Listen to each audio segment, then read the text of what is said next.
नमस्कार, मैं प्रवेश गौतम। स्वागत है politics to the point.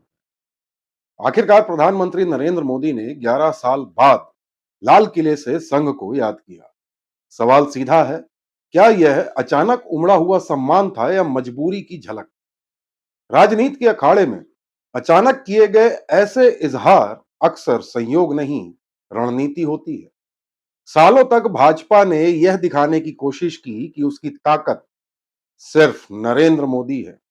Social media की ट्रोल आर्मी आर्मी से लेकर मंच पर भाषण देने वाले नेता तक सब ने यही कहा, भाजपा है तो मोदी है, मोदी है तो भाजपा है। परिणाम यह हुआ कि पार्टी धीरे धीरे संघ से ऊपर उठने का दावा करने लगी। जेपी नड्डा ने तो चुनाव से पहले खुलकर कह दिया था, भाजपा को अब संघ की जरूरत नहीं। मगर नतीजे सामने आए तो 303 का जादुई आंकड़ा ढहकर 240 पर सिमट गया। सत्ता बचाने के लिए नीतीश और नायडू की बैसाखी लेनी पड़ी, यानी संघ के बिना भाजपा की चमक फीकी पड़ गई। संघ ने यह मौका हाथ से जाने नहीं दिया। साफ संदेश दिया गया, पार्टी संगठन सरकार के अधीन नहीं हो सकती, वरना विचारधारा और कैडर दोनों खोखले हो जाएंगे। यही वजह रही कि भाजपा का राष्ट्रीय अध्यक्ष तय करने में 1 साल से ज्यादा का समय निकल गया। सवाल यह था कि अध्यक्ष किसका होगा, संघ की पसंद का या प्रधानमंत्री की मुहर का। मोहन भागवत ने इसी बीच बयान दे डाला कि 75 की उम्र में पद छोड़ देना चाहिए, चिंगारी भड़काने के लिए इतना काफी था। सितंबर में मोदी भी 75 के हो रहे हैं, चर्चा शुरू हो गई। क्या प्रधानमंत्री खुद रिटायर होंगे? यहां एक दिलचस्प मोड़ और है। मोहन भागवत खुद भी सितंबर में 75 के हो जाएंगे। सोशल मीडिया पर भाजपा की बी टीम सवाल उठा दिया, अगर मोदी जाएंगे तो क्या भागवत भी जाएंगे? साफ है, यह बहस यूं ही नहीं छेड़ी गई। मोदी के लिए यह नैतिक दबाव तोड़ने का हथियार है। इसी पृष्ठभूमि में नरेंद्र मोदी का संघ को समर्पित वक्तव्य समझा जाना चाहिए।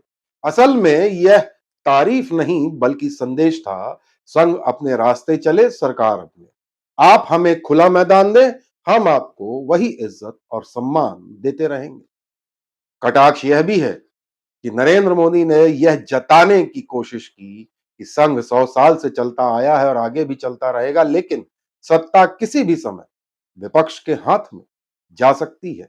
यानी संघ स्थायी है और सरकार सत्ता अस्थायी।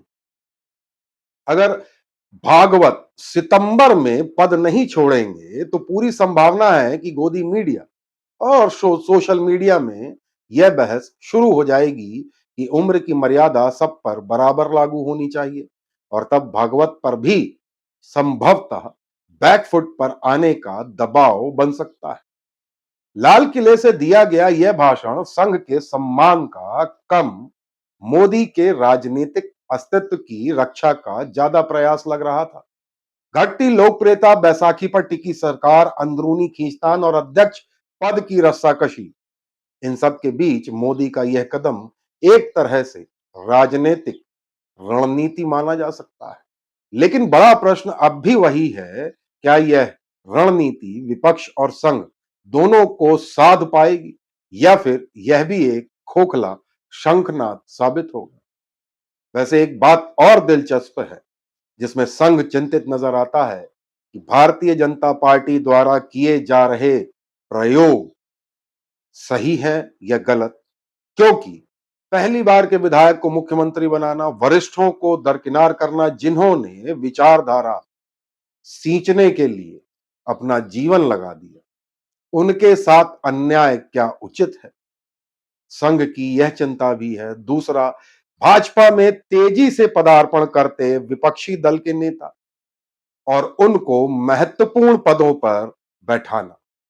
संघ इसको लेकर भी चिंतित है कि जो विचारधारा सालों से सिंचित हो रही है, उस विचारधारा पर एकदम से नए आए हुए लोग या कम अनुभवी नेता इसको संभाल पाएंगे, इस विरासत को आगे ले जा पाएंगे?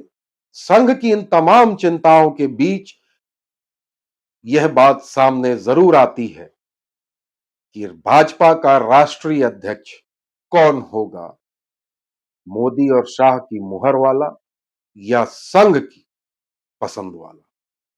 देखना दिलचस्प होगा।